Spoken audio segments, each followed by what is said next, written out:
Iran का एक बादशाह था जिसका नाम खुदा बंदा था। कुछ लोग मोहम्मद उल जायतू भी कहते हैं, जो मुसलमान था। एक दिन अपने तख्त पर आकर परेशानी की हालत में बैठ गया। परेशानी के आसार चेहरे पर साफ नमूदार हो रहे थे।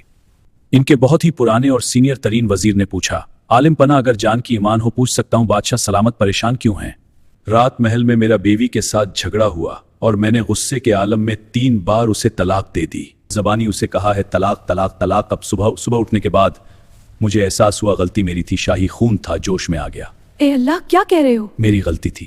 अब परेशान इसलिए हूं कि दीन मोहम्मद सल्लल्लाहु अलैहि वसल्लम में शरीयत मोहम्मदी में बीवी मुझ पर हलाल है या हराम। बादशाह की ये बात सुनकर उसका वजीर भी बहुत परेशान हुआ। उसने कहा, बादशाह सलामत, अगर ये मसला सियासी या दुनियावी होता तो मैं आपकी मदद कर सकता था, क्योंकि ये मसला शरई है तो उलमा से रुजू करना पड़ेगा। बादशाह ने कहा, फिर उलमा किराम को जमा करो। बादशाह सलामत, हमारे मुल्क में सबसे बड़े 4 उलमा हैं। पहले कुर्सी पर फ़क़ा हनफिया का सबसे बड़ा आलिम दीन बैठाया, दूसरी कुर्सी पर फ़क़ा मालिक का सबसे बड़ा आलिम दीन बैठाया, तीसरी कुर्सी पर फ़क़ा शाफ़ई का सबसे बड़ा आलिम दीन बैठा था, चौथी कुर्सी पर फ़क़ा इमाम अहमद बिन हंबल का सबसे बड़ा आलिम दीन था। बादशाह सलामत, उनके सामने मसला पेश किया जाए और ये आलिम दीन आपको उसका हल बताएंगे। तमाम दरबारी दरबार में बैठकर सुन रहे थे। बादशाह ने उलमा किराम से मुखातिब होते हुए कहा, रात मेरा बीवी से झगड़ा हुआ और मैंने गुस्से की हालत में तलाक तलाक तलाक कह दिया। आपको इसलिए बुलाया है कि शरीयत के लिहाज से बताएं क्या तलाक हो चुकी है या नहीं। चारों उलमा किराम ने मुत्तफिका फैसला दिया, बादशाह सलामत, आपकी तलाक हो चुकी है और आपकी बीवी आप पर हराम है। अगर मैं रुजू करना चाहूं तो दोबारा मेरी बीवी मेरी ज़ौजियत में आ सकती है? उन्होंने कहा, हर मसले का हल दीन मुस्तफ़ा में मौजूद है। बादशाह ने कहा, बताया जाए क्या हल है? उलमाए किराम ने कहा, अगर आप दोबारा अपनी बीवी को अपनी ज़ौजियत में दोस्तों में एक ऐसा शख्स तलाश करें जिस पर आपको 100% यकीन हो, जो कुल अपनी बात से मकरे ना। बादशाह ने कहा, बताया जाए क्या हल है? दरबार में बैठे तमाम लोग सुन रहे थे। उलमाए किराम ने कहा, अगर आप दोबारा अपनी बीवी को अपनी ज़ौजियत में लेना चाहते हैं तो अपने खानदान में अपने दोस्तों में एक ऐसा शख्स तलाश करें जिस पर आपको 100% यकीन हो, जो कुल अपनी बात से मकरे ना। बादशाह ने कहा, बहुत हैं। उलमाए किराम ने कहा, आपकी बीवी का निकाह आपके उस दोस्त से कर दिया जाएगा, कुछ अरसा वो उसकी ज़ौजियत में रहेगी। उलमा ने कहा, फिर उसके बाद वो तलाक दे देगा, फिर वो अपनी इद्दत पूरी करेगी और उसके बाद फिर आप उससे रुजू निकाह कर सकते हैं। ये सुनते ही बादशाह का सर का पसीना पांव से निकल गया। क्या ये नबी पाक की शरीयत है? उलमा ने कहा, जी हां बादशाह। बादशाह ने कहा, दीन इस्लाम में तो इज्जतों का तहफ़्फ़ुज़ है, इज्जतों की पामाली का नाम दीन नहीं है।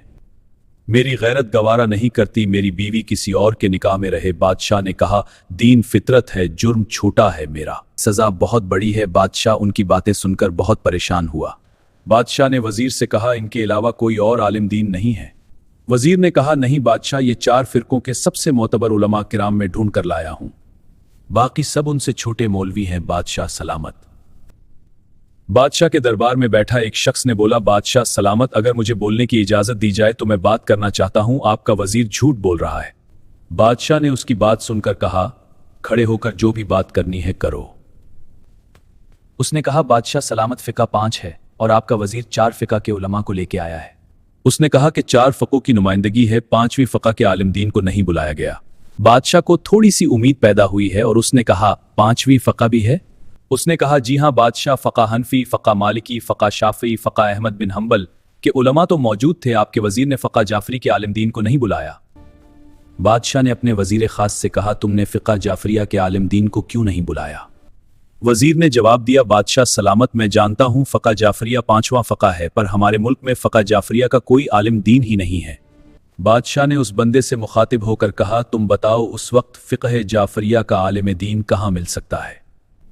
उस बंदे ने बादशाह से कहा, फ़िक़्ह जाफरिया का मरकज़ नजफ अशरफ इराक में है। बादशाह ने उस आदमी से कहा, जो चाहे लेकर नजफ जाओ और 5वीं फ़िक़्ह जाफरिया का आलिम दीन लेकर आओ। बादशाह ने उस शख्स से कहा, हो सकता है मेरे मसले का कोई हल निकल आए। वो शख्स नजफ की तरफ रवाना हुआ। जब वो शख्स नजफ में पहुंचा तो उस वक्त शेख नसीरुद्दीन तूसी बच्चों को दर्स दे रहे थे। ईरानी कासिद ने शेख नसीरुद्दीन तूसी को सलाम किया, वालेकुम अस्सलाम, खुशामदीद, और उसको सब माजरा सुनाया। हमारे बादशाह ने ऐसे ही बीवी को गुस्से में तलाक दी और 4 फ़क़ा के उलमा ने फैसला सुनाया है। हमारा बादशाह, हमारा पूरा मुल्क परेशान है, आप हमारी रहनुमाई करें। शेख नसीरुद्दीन तूसी रहमतुल्लाह अलैह ने फरमाया, ये फ़िक़ा मेरी नहीं है, یہ فقہ امام جعفر صادق علیہ السلام کی ہے۔ ایرانی قاصد ان سے نے کہا، آپ کے فقہ کا جو بڑا عالم دین ہے وہ آپ بھیج دیں جو آپ کی فقہ کی ترجمانی کرے۔ شیخ نصیر الدین طوسی رحمۃ اللہ علیہ نے اپنے تمام شاگردوں کو دیکھا اور ان کے نظر علامہ حلی پر آ کر رک گئی۔ تاریخ میں لکھا گیا ہے کہ علامہ حلی کی عمر بہت کم تھی، یہاں تک کہ ان کی داڑھی بھی نہیں آئی تھی۔ شیخ نصیر الدین طوسی نے علامہ حلی کو اپنی طرف بلایا اور کہا، آپ نے ساری بات تو سن لی ہے، میرا دل کرتا ہے کہ تم ایران جا کر فقہ جعفریہ کی ترجمانی کرو۔ ایرانی قاصد علامہ حلی کو لے کر ایران بادشاہ کے دربار میں آیا۔ دربار میں اعلان ہوا، 5ویں فقہ جعفریہ کا عالم دین بادشاہ کے دربار میں حاضر ہو رہے ہیں۔ سب انتظار کر رہے تھے، دربار سجایا گیا۔ قاصد دربار میں داخل ہوا اور دروازے کے ساتھ اپنے جوتے اتار دیا۔ سب کے جوتے وہاں پڑے ہوئے تھے۔ علامہ حلی نے جوتے اتارے اور اپنی بغل میں دبا دیے۔ بادشاہ نے قاصد کی طرف دیکھا اور کہا، یہ نجف سے آیا ہے اور یہ عالم دین فقہ جعفری کی ترجمانی کرے گا۔ دیکھو سب دیکھو، یہ چھوٹا بچہ ترجمانی کرے گا۔ سب ہنسنے لگے۔ قاصد نے کہا، جی ہاں بادشاہ۔ پھر ان کو 5ویں کرسی دی گئی۔ 4 کرسی پر پہلے عالم دین 4 فرقوں کے بیٹھے ہوئے تھے۔ علامہ حلی 5ویں کرسی پر بیٹھے اور جوتے اپنی کرسی کے نیچے رکھ دیے۔ بادشاہ نے علامہ حلی سے کہا، آپ کا استاد کون ہے؟ علامہ حلی نے کہا، میرا استاد شیخ نصیر الدین طوسی رحمۃ اللہ علیہ۔ بادشاہ نے کہا، آپ کو استاد نے دینی تعلیم کے علاوہ دنیاوی تعلیم نہیں دی؟ علامہ حلی مسکرائے اور کہا، آپ جوتوں کی بات کر رہے ہیں کہ میں جوتے ساتھ لے کے دربار میں آ گیا اور اپنی کرسی کے نیچے رکھ دیے؟ مجھے دروازے پر اتارنے چاہیے تھے۔ بادشاہ نے کہا، ہاں بالکل صحیح بات ہے، مجھے پتا ہے سب کے جوتے وہاں اترے ہوئے تھے، مجھے بھی جوتے دروازے کے ساتھ اتارنا چاہیے تھے، پر میں ایک مسافر آدمی ہوں، کیا پتا آپ کے دربار سے میرے جوتے چوری ہو جاتے۔ میرے پاس اور پیسے بھی نہیں ہے کہ میں جوتے خرید سکوں، تو اس لیے میں نے اپنے جوتے اپنے ساتھ لے لیے۔ بادشاہ کو یہ بات سن کر بہت پریشانی ہوئی کہ میرے دربار میں چوری ہو سکتی ہے۔ علامہ حلی نے کہا، بے شک آپ کے دربار میں جوتے چوری ہو سکتے ہیں۔ جب رسول اللہ صلی اللہ علیہ وآلہ وسلم کے دربار میں لوگوں نے رسول اللہ صلی اللہ علیہ وآلہ وسلم کے جوتے چوری کر لیے تھے۔ چور ہر جگہ ہوتے ہیں تو آپ کے دربار میں بھی ہو سکتی ہے۔ 4 فقہ کے علماء کرام بیٹھے ہوئے تھے۔ انہوں نے کہا، استغفر اللہ، علامہ حلی جھوٹ بول رہا ہے، ہم نے تمام کتابیں پڑھی ہوئی ہیں، ہمیں تو کسی کتاب میں نہیں ملا کہ حضور صلی اللہ علیہ وآلہ وسلم کے جوتے حضور کے دربار سے چوری ہو گئے تھے۔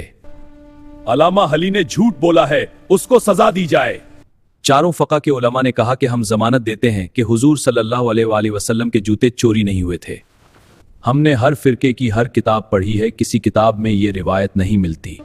بادشاہ نے کہا، تم کہتے حضور کے جوتے چوری ہوئے تھے اور یہ کہتے ہیں کہ آج تک کوئی روایت ہی نہیں ملی، نہ کتاب میں لکھا ہوا ہے کہ جوتے چوری ہوئے تھے۔ چور بھی کبھی چوری مانتا ہے، میں چور کو بھی جانتا ہوں، چور کے باپ کو بھی جانتا ہوں جس نے جوتے چوری کیے تھے۔ انہوں نے پوچھا، بتاؤ کون تھے وہ؟ علامہ حلی نے کہا، ابو حنیفہ تھے وہ۔ استغفر اللہ، ابو حنیفہ حضور صلی اللہ علیہ وآلہ وسلم کے زمانے میں پیدا ہی نہیں ہوا تھا۔ ہمارا امام تو حضور صلی اللہ علیہ وآلہ وسلم کی وفات کے 70 سال بعد پیدا ہوئے۔ علامہ حلی نے کہا، ہو سکتا ہے میں بھول گیا ہوں۔ پھر کہا، وہ امام شافعی تھے جس نے جوتے چوری کیے۔ امام شافعی حضور صلی اللہ علیہ وآلہ وسلم کی وفات سے 82 سال بعد پیدا ہوئے، وہ بھی تب نہیں تھے۔ علامہ حلی نے کہا، میں بھولتا ہوں، مجھے لگتا ہے امام مالک نے جوتا چوری کیا تھا۔ فقہ مالکی کا عالم دین کھڑا ہوا اور کہا، بادشاہ سلامت، یہ جھوٹ بولتا ہے۔ امام مالک تو حضور صلی اللہ علیہ وآلہ وسلم کی وفات کے 120 سال بعد پیدا ہوئے، علامہ حلی جھوٹ بول رہا ہے۔ پھر ایک ہی رہ گیا، مجھے لگتا ہے پھر احمد بن حنبل ہوگا۔ احمد بن حنبل تھے جس نے حضور صلی اللہ علیہ وآلہ وسلم کے جوتے چوری کیے تھے۔ فقہ احمد بن حنبل کے عالم دین اٹھے اور کہا، احمد بن حنبل تو حضور صلی اللہ علیہ وآلہ وسلم کے وصال کے 150 سال بعد پیدا ہوئے، انہوں نے کیسے جوتے چوری کر لیے؟ بادشاہ کو یہ سن کر بہت غصہ آیا اور کہا، میں نے اپنا مسئلہ حل کرنے کے لیے بلایا تھا اور تم لوگ اپنا مسئلہ لے کر بیٹھ گئے۔ بادشاہ نے کہا، حلی تم کون ہو؟ تم تو چھوٹے بچے ہو اور وہ عالم دین اتنی بڑی عمر کے لوگ ہیں، تم ان کے سامنے ان کے اماموں کی توہین کر رہے ہو۔ بادشاہ نے کہا، ان کو چھوڑو، میرا مسئلہ کا حل بتاؤ جس کے لیے میں نے بلوایا تھا۔ علامہ حلی نے کہا، کون سا مسئلہ؟ بادشاہ نے کہا، طلاق والا مسئلہ جو میں نے اپنی بیوی کو غصے میں دی۔ ویسے میں نے آپ کو بتا تو دیا ہے لیکن آپ کو سمجھ نہیں آئی۔ بادشاہ نے کہا، تم نے کیا بتایا ہے؟ تم دین محمدی اور شریعت ان سے لے رہے ہو، ان سے مسئلے پوچھ رہے ہو جن میں سے کسی ایک کا بھی امام حضور صلی اللہ علیہ وآلہ وسلم کی زندگی میں موجود ہی نہیں تھا، پیدا ہی نہیں ہوا تھا۔ کوئی 70 سال، کوئی 80 سال، کوئی 120 سال، کوئی 150 سال بعد پیدا ہوا۔ उनको क्या पता तलाक कैसे होती है, निकाह कैसे होता है, हलाल क्या हराम क्या है, उनको क्या पता जायज है नाजायज क्या है। बादशाह सुनते ही खड़े हो गए जैसे किसी को करंट लग जाता है। जो पहले अलामा अली को बच्चा कह रहे थे वो बादशाह अब अलामा अली को अलामा साहब कहकर बुलाने लगा। बादशाह अलामा अली के पास आए और माथा चूम कर कहा, जो बात मौलवी ने मुनाजरा करके नहीं मानी वो तुमने जो से मनवा ली। दरबार में मौजूद सब लोगों ने कहा, जिस फका का बच्चा इतना समझदार हो उनका आलम कितना समझदार होगा। तुम्हारी कौन सी फिका है? कहा, फिका जाफरिया। बादशाह ने कहा, आपके फिका के बानी हुजूर सल्लल्लाहु अलैहि वसल्लम से कितने साल बाद पैदा हुए? कहा, उनके इमामों के तारीख पैदाइश मैंने बताई, उनसे कहो मेरे इमाम की तारीख बताएं। सबके सर शर्म से झुक गए और दरबार में मुकम्मल खामोशी छा गई। हर कोई सोच में डूब गया। मेरा इमाम वो है जिसने आंखें हजरत मोहम्मद सल्लल्लाहु अलैहि वसल्लम के हाथों में खोलें। मेरा तो इमाम वो है जिसको गुटी नबी ने अपनी ज़बान से दी और जिसकी परवरिश बराह रास्त हुई। मेरा इमाम वो है जो खेला नबी के हाथों में है और जिसने बचपन ही से हक को पहचाना। मेरा इमाम वो है जो पैदा ही काबे में हुआ और जिसकी जिंदगी इब्तिदा ही से पाकीज़ा थी। क्या ये ठीक कह रहा है? मुझे साफ जवाब दिया जाए। मौलवियों ने आगे से कहा कि हाँ ठीक कह रहा है और उसकी बात में कोई शक नहीं है। बादशाह ने कहा, क्या वाकई उसके इमाम को गुटी हुजूर सल्लल्लाहु अलैहि वसल्लम ने दी? मुझे इसकी तस्दीक चाहिए। जी हाँ। मतलब तो ये हुआ कि उसके इमाम ने जो दीन लिया वो सैयद मोहम्मद सल्लल्लाहु अलैहि वसल्लम से लिया। बादशाह ने फिर अल्लामा अली से मुखातिब हुआ और कहा, जिन्होंने हुजूर सल्लल्लाहु अलैहि वसल्लम की ज़बान चूस चूस कर दीन हासिल किया, इनकी फ़क़ा में क्या गुस्से में तलाक हो जाती है? अल्लामा अली ने कहा, नहीं फ़िक़ा, इमाम जाफर सादिक में गुस्से में दी जाने वाली तलाक तलाक नहीं होती, सिर्फ कह देने से तलाक नहीं होती। साथ खड़े दूसरे फ़ुक़हा के उलमा बोले, आप दलील से जवाब दें। तमाम मौलवी परेशान हो गए और बादशाह की जान में जान आ गई कि 4 मौलवी हैं, 4 दलील देता हूं। बादशाह ने कहा, तुम एक दलील दो, मेरा काम हो जाएगा। बादशाह सलामत, जो शर्तें दीन मोहम्मदी में निकाह के वक्त हैं वही शर्तें दीन मोहम्मदी में तलाक के वक्त भी हैं। गुस्से में तलाक नहीं होती उसकी पहली दलील, जैसे गुस्से में निकाह नहीं होता वैसे गुस्से में तलाक नहीं होती। दूसरी दलील, जैसे निकाह बगैर अरबी जबान के नहीं होता वैसे तलाक भी अरबी जबान के बगैर नहीं होती। तीसरी दलील, जैसे निकाह के वक्त 2 आदिल गवाह का होना जरूरी है वैसे ही तलाक के वक्त भी 2 आदिल गवाहों का होना जरूरी है। बादशाह से कहा, जब तलाक दे रहे थे तो 2 गवाह थे, अगर 2 गवाह होते हमें छुड़वा ना लेते लड़ाई करने से। चौथी दलील, अल्लामा अली ने कहा, पूछो इन मौलवियों से क्या निकाह निकाह निकाह कहने से निकाह हो जाता है? सब ने कहा नहीं। जैसे निकाह निकाह निकाह कहने से निकाह नहीं होता वैसे ही तलाक तलाक तलाक कहने से तलाक नहीं होती। सब चुप हो गए। अल्लामा अली ने कहा, बादशाह सलामत, तुम्हारा निकाह बाकी है। दीन इस्लाम इज्जतों के तहफ़्फ़ुज़ के लिए है, इज्जतों की नीलामी के लिए नहीं। उलमा साहब, अगर आज आप ना होते तो मैं हलाक हो गया होता। बड़े बड़े इमाम अली अलैहिस्सलाम से भी कहते रहे, अगर आज तो ना होता तो हम हलाक हो जाते।